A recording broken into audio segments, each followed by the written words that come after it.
So it's August, and that means there's a whole new batch of PlayStation Plus games this month. So let's sit down and see if they're worth your subscription fee. Before we get started, if you're new here, hit that subscribe button so you don't miss a Monday video like this one or the podcast that goes up every Thursday at 6 a.m. Eastern.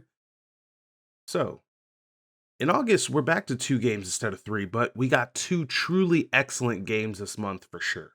First up is the remaster of the campaign from the 2009 game Call of Duty Modern Warfare 2. For those that don't know, when it first came out, there was some controversy surrounding Modern Warfare 2 because of one mission in the game that has you walk through a Russian airport and gun down totally innocent civilians. As a consequence, this mission was made totally skippable in the original game, and that has also been placed into this version. However, when you get past that part of the game, there is a really fantastic story to be had with Modern Warfare 2.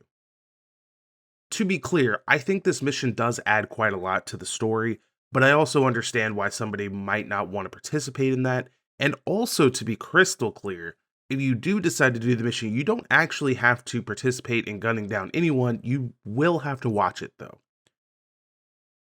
But since the skipping of the mission doesn't cost you anything other than some context and doesn't cost you anything as far as trophies, if that's important to you, it's something that's on the table for you, of course.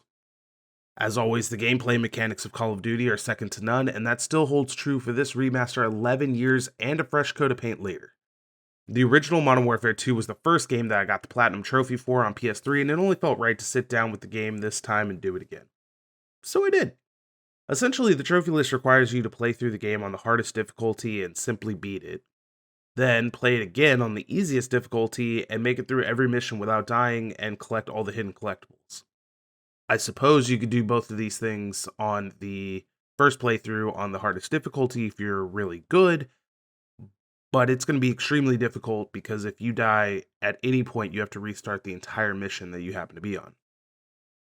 Both of these things are easier than they sound, as the hardest difficulty in Call of Duty is never particularly difficult, but you will die. I mean, let's be honest, you will die. But trust me, if I can do it, anyone can. That said, there are 2 points in the game where I was stuck for quite a while because they are missions where you have very little in the way of cover and have to work out the best way to eliminate every enemy, which you can't see, without getting shot in the face. And this can be extremely frustrating, but I was able to persevere and get it done. Mostly because I know I've done it before, and I know that Call of Duty on Veteran isn't super difficult. There was also one time where I got stuck at a checkpoint in the middle of a firing squad of enemies, which caused me to have to restart the mission from scratch. But in the grand scheme of things, a 5-hour-ish game, it's not that big a deal to start one mission over again. All in all, if you like FPS games, then this should absolutely be on your download list if it hasn't been already. It's from a time when Call of Duty was still respected for the quality single-player campaign that they put out, along with the multiplayer editions. And while we don't get the multiplayer here, here's hoping they put it out soon so I can drop a ridiculous amount of hours into that. This package is still well worth it if you're an FPS fan, military, story fan, or a trophy hunter. The other game that we got this month was Fall Guys. This game is brand new from Mediatonic, which is mostly known for web and mobile games, it seems. However, this PS4 title puts you in the shoes of one of the titular Fall Guys on a game show that's akin to Wipeout or Takeshi's Castle, if you remember that. Most Extreme Elimination Challenge might be one that comes to mind for you guys if you're familiar with G4 and Spike TV from back in the day. The game is all online, and you can connect to 60 other players who all try to shove each other out of the way to get to the goal, work together to score soccer goals, steal tails off your opponents, or try not to fall off the platform you happen to be on. The goal at the end of the day is simply to be the last Fall Guy standing at the end of it all. Now, I will say this up front. If your goal is to actually win, this game is very hard. But, with that said, your goal probably shouldn't be to actually win because the game isn't designed in such a way as to encourage deep strategic gameplay so you can win over and over again over your opponents.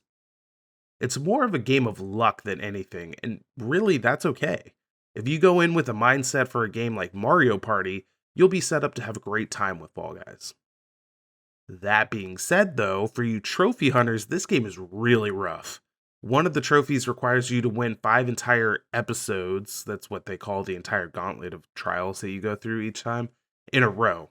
And while I've put a number of hours into the game this week, I've yet to win a single episode. Now, it's true, I might not be particularly good at the game. My point still stands that this alone will be quite difficult to achieve. But combine that with the need to win 20 entire episodes, get to level 40 and more, and this trophy list is for the most dedicated, or those of you willing to join boosting sessions, only.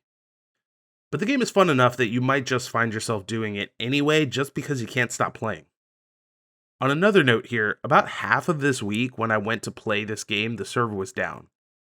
I can't say if this is just because of the massive influx from it being a free plus game or not, but it is something to be aware of before you go in because there is nothing else to do in the game when it's down other than dress up your fall guy. So that's it. 2 really great games this month. For me, it's definitely worth it to subscribe to Plus this month if you're not already. And if you are, grab these.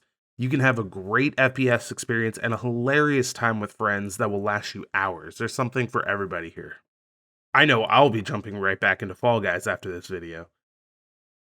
So I'll see you next month with some more thoughts on PlayStation Plus and new videos like this every week. And until next time, have fun out there, guys.